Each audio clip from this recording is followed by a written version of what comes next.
അവിടുത്തെ ഏജൻസിക്കാർ ഒരുപാട് ഹെൽപ്പ് ചെയ്ത് അവരാണ് ഒരുപാട് ഹെൽപ്പ് ചെയ്ത്. അതായത് അവിടുത്തെ കോളേജിൽ പറഞ്ഞാൽ മിക്സ് ആയിട്ടാണ് പിള്ളേർ, ആൺകുട്ടികളും പെൺകുട്ടികളും എല്ലാവരും മിക്സ് ആയിട്ടാണ് അവിടെ നിൽക്കുന്നത്. അതായത് 4 ഫ്ലോറാണ്. 4 ഫ്ലോറിൽ മുകളിൽ പെൺകുട്ടികൾ, നടുക്ക് അത് കഴിഞ്ഞ് അത് കഴിഞ്ഞ് പെണ്ണ്, അത് കഴിഞ്ഞാണ് പറഞ്ഞിട്ട് എല്ലാവരും മിക്സ് ആയിട്ടാണ്. 16,000 കുട്ടികൾ അവർ ഈ കൊല്ലം അവരെടുത്ത് അവിടെ അഡ്മിറ്റ് ചെയ്തിട്ടുണ്ട്. അതായത് 250 കുട്ടികളാണ് ഒരു കൊല്ലം ശരിക്കും കണക്കുള്ളത്. 16,000 കുട്ടികളെ എടുത്തിട്ടുണ്ട്. അവിടെ ഒരു ഹോസ്റ്റലിലുള്ള ഒരു സൗകര്യങ്ങൾ കുറവ്. ഒരു ഭക്ഷണം കഴിക്കണമെങ്കിൽ 20 സോമ് കൊടുത്ത് ബസ്സിന് പോകണം, എന്നിട്ട് വേണം മെസ്സിൽ നിന്ന് ഭക്ഷണം കഴിക്കണമെങ്കിൽ പോലും. അങ്ങനെ ഒരു സാഹചര്യമാണ് ആ കോളേജിൻ്റെ ഹോസ്റ്റലിലൊക്കെ ഉള്ളത് തന്നെ. പിന്നെ അവിടെ ചെന്ന് പറഞ്ഞാൽ ഈ ചെക്കൻ ഈ ഉപദ്രവിച്ച ചെക്കൻ വളരെ ബ്രൂട്ടലായിട്ട്, അതായത് ചെക്കനെ കാണാൻ വേണ്ടി ഞാൻ അവിടെ പോലീസ് സ്റ്റേഷനിൽ ഒരുപാട് മെനക്കെട്ട് നോക്കി, എന്നെ കാണിക്കുക ഒന്നും ചെയ്തില്ല അവർ. അങ്ങനെ ഇൻവെസ്റ്റിഗേഷൻ ഓഫീസർ അവിടുത്തെ ഒരു ലേഡിയാണ് അവിടുത്തെ ഇൻവെസ്റ്റിഗേഷൻ ഓഫീസർ. അവരെന്നെ വന്ന് കാണുകയും അതുപോലെ തന്നെ ഈ ബോഡിയിലുണ്ടായിരുന്ന ചതവും മുറിവും, അതായത് കാല് മുതൽ തല വരെ ചതച്ചെടുത്തിട്ടുണ്ട്. ഒരു ലാപ്ടോപ്പ് കൊണ്ട് ഒരു നിമിഷം കൊണ്ട് അടിച്ച് കൊന്നൊന്നുമല്ലത്. അപ്പോൾ അവരെന്നോട് പറഞ്ഞത് വളരെ അത്രയും ബ്രൂട്ടലായിട്ടാണ് ഇത് ചെയ്തിരിക്കുന്നതെന്നാണ് പറഞ്ഞത്. അതുമാത്രമല്ല, അവരെ ഇൻവെസ്റ്റിഗേഷൻ അവിടെ നടന്ന സമയത്ത് ഞാനുണ്ടായിരുന്നു അവിടെ. ഇതിന് പോയ സമയത്തായിരുന്നു അവർ അന്വേഷിക്കാൻ വന്നത്. അപ്പോൾ അവിടുത്തെ പിള്ളേർ പറഞ്ഞത് ഈ ചെക്കൻ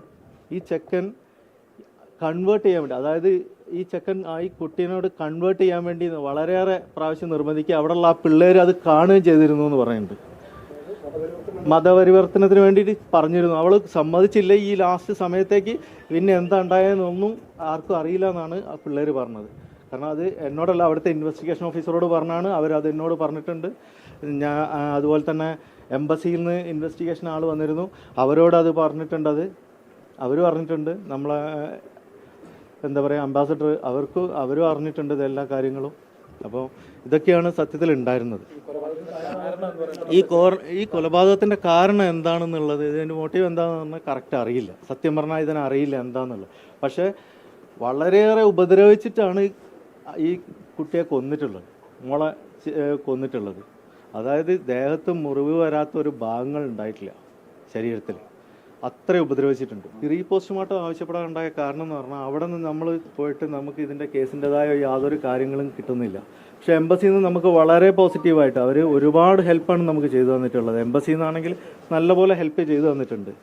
അപ്പോൾ ഇനി അവിടുത്തെ ഒരു സിറ്റുവേഷൻ നമുക്ക് എങ്ങനെ അവിടുന്ന് ഇത് കേസ് ബലമുള്ളതാണ്, 10 കൊല്ലം 15 കൊല്ലമൊക്കെ അവർക്ക് കിട്ടും എന്നൊക്കെ പറയുന്നുണ്ടെങ്കിലും ചില പുറത്തുനിന്ന് അങ്ങനെ കേട്ടതാണ്. ചിലപ്പോൾ പെട്ടെന്ന് പോരാ, അങ്ങനെയൊക്കെ ഒരു ഇത് വന്നത്. അങ്ങനെ വന്നാൽ ഒരു കാരണവശാലും ആ ചെക്കൻ രക്ഷപ്പെടരുത് എന്ന കാരണം കൊണ്ട് തന്നെയാണ് ഇവിടെ പോസ്റ്റ്മോർട്ടം ചെയ്ത് ഈ കേസ് അത്രയും സ്ട്രോങ് ആയിട്ട് തന്നെ മുന്നോട്ട് പോകാൻ ഞങ്ങൾ തീരുമാനിക്കുന്നത്. ഈ പയ്യൻ്റെ അച്ഛനും അമ്മയും എനിക്ക് അവിടെ നിന്ന് കിട്ടിയ ഒരു ഇതാണ്. ചെക്കൻ്റെ അച്ഛനും അമ്മയും ഇവിടുത്തെ കേരള ഗവൺമെൻറ്റിലെ ജീവനക്കാരാണെന്നാണ് കേട്ടെ. ചേട്ടനുള്ളത് ഡോക്ടറാണ്, അങ്ങനെയാണ് ഞാൻ അറിഞ്ഞത്. അതായത് നമുക്ക് ജസ്റ്റ് ബോഡി ഇങ്ങോട്ട് കൊണ്ടുവരാൻ വേണ്ടി മാത്രമാണ് ഇപ്പോൾ അവിടെ നിന്ന് ഒരു റിപ്പോർട്ട് തന്നിട്ടുള്ളവർ. ബ്ലഡ് തലയിൽ ക്ലോട്ടായിട്ടാണ് എന്നുള്ളത്. ബാക്കി ഇവരെന്ന് പറഞ്ഞാൽ ഇതെല്ലാം ഈ ചെക്കനാണെങ്കിലും ഈ നമ്മളെ മോളാണെങ്കിലും എല്ലാവരും ഒരേ ക്ലാസ്സിൽ പഠിക്കുന്ന പിള്ളേരാണ്, ഒരേ ഹോസ്റ്റലിൽ താമസിക്കുന്ന പിള്ളേരാണ്. ഒരുപാട് ഫ്രണ്ട്സ് ഉണ്ട്. ഇപ്പോൾ എല്ലാവരുടെ പേര് ഞങ്ങൾ ഓർത്തിരിക്കണമെന്നില്ല. ഒരുപാട് ഫ്രണ്ട്സ് ഉണ്ട്. ചിലപ്പോൾ വിളിക്കുന്ന സമയത്ത് എല്ലാവരും ഉണ്ടാവും, ക്യാമ്പസിലുണ്ടാവും. ചിലർ വരും, അപ്പോൾ ഹായ് ഏട്ടാ ഹായ് എല്ലാം പറഞ്ഞ് പോകാറുണ്ട്. അതിൽ ഈ ചെക്കൻ്റെ മോൻ നമുക്ക് അത്ര കറക്റ്റ് ഓർമ്മ എന്ന് പറഞ്ഞിട്ട് എനിക്ക് പറയാൻ അറിയില്ല. ഇങ്ങനെ ഒരു ഇഷ്യൂ ഉണ്ടെന്ന് ഞങ്ങൾ അറിഞ്ഞില്ല. ഇത് അറിഞ്ഞിരുന്നെങ്കിൽ ഞങ്ങൾക്ക് ഇതിന് മുന്നേ എന്തെങ്കിലുമൊക്കെ ചെയ്യാമായിരുന്നല്ലോ. നമ്മൾ അറിഞ്ഞിട്ടില്ല ഇതിന് മുന്നേ.